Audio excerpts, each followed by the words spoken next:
A pergunta que muita gente tem se feito depois que os Estados Unidos capturou Maduro é: será que vale a pena investir na Venezuela?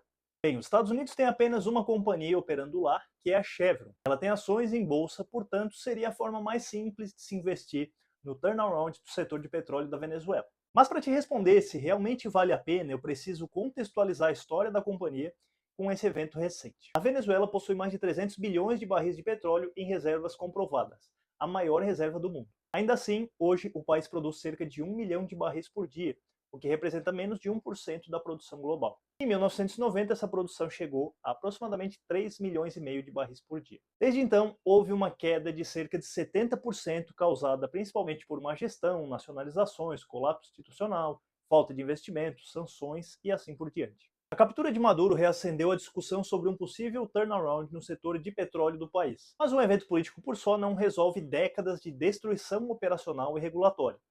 É nesse contexto que entra a Chevron. A companhia está presente na Venezuela desde 1923 e tem uma história única no país. Em 2007, quando Hugo Chávez nacionalizou o setor de petróleo, a maioria das grandes companhias estrangeiras saiu. ExxonMobil e ConocoPhillips abandonaram o país. No entanto, a Chevron fez o oposto. A companhia aceitou os novos termos e permaneceu, mesmo com participações minoritárias, em joint ventures com a PDVSA, ou PDVSA, a estatal venezuelana. Essa decisão tomada há quase 20 anos criou uma vantagem clara no cenário de hoje. Por isso, hoje, a Chevron é a empresa americana mais bem posicionada para se beneficiar de uma eventual reabertura da economia venezuelana. Mas o ponto central da análise é outro: qual é o impacto econômico real disso para quem tem as ações da Chevron? Atualmente, a Chevron produz entre 200 e 250 mil barris por dia na Venezuela. Isso representa cerca de 20% da produção total do país.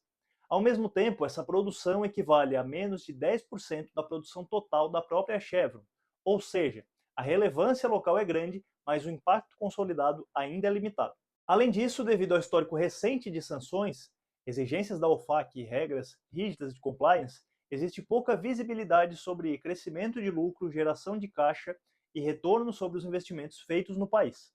Mesmo em um cenário positivo de transição política, seriam necessários muitos anos de investimento em infraestrutura, regulação e governança para que a produção venezuelana voltasse a níveis realmente relevantes. Agora, quando eu avanço para a análise financeira da Chevron em relação aos seus pares, o quadro fica mais claro. Comparando ExxonMobil, Shell, TotalEnergies, BP e Petrobras, a Chevron apresenta o segundo maior crescimento de receita nos últimos 5 anos, ficando atrás apenas da Petrobras. Em margem EBITDA, ela se equipara a empresas como Exxon, Shell e TotalEnergies. O problema aparece quando analisamos a margem líquida e retorno sobre o patrimônio. Nesses indicadores, a Chevron fica atrás da ExxonMobil e Petrobras. Isso mostra que, apesar do crescimento, a eficiência na conversão de receita em lucro e retorno ao acionista é menor.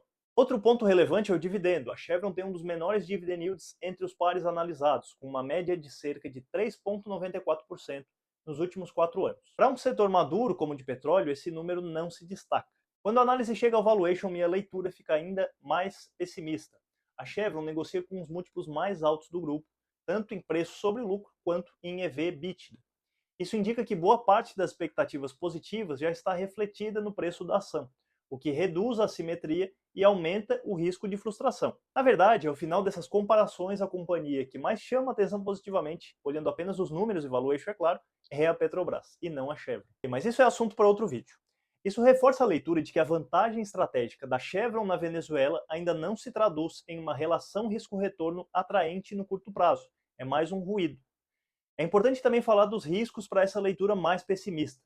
Se o turnaround da Venezuela for extremamente bem sucedido, isso pode aumentar a oferta global de petróleo e pressionar os preços, reduzindo expectativas de fluxo de caixa de companhias como a Chevron que a gente está falando nesse vídeo. Por outro lado, um cenário que combine uma recuperação acelerada da Venezuela com alta do petróleo por fatores geopolíticos seria claramente positivo para a Chevron, principalmente porque ela é hoje a única empresa autorizada pela OFAC, um órgão americano, a operar no país que seria a Venezuela. Mesmo assim, esse é um cenário de médio e longo prazo. No fim das contas, a captura de Maduro abre sim a possibilidade de um turnaround relevante no setor petrolífero da Venezuela.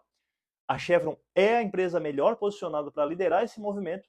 O ponto é que, no curto prazo, essa operação ainda tem pouco peso no resultado da companhia. Existe baixa visibilidade sobre o ritmo da transição e o valuation da ação já é elevado frente aos pares. Por isso, a minha leitura não é muito otimista sobre investir na Chevron. Eu sou o Sérgio Cachoeira, analista CNPI e consultor CVM. Aqui a análise é independente, sem conflito de interesse. Eu faço análises profundas como essa diariamente na minha consultoria de investimentos, onde atendemos clientes BTG, XP e de vários outros bancos e corretoras. Se você quer entender como essas análises se traduzem na alocação dos meus clientes, eu convido você a clicar no link do comentário fixado e conhecer a consultoria. Um forte abraço e até o próximo conteúdo.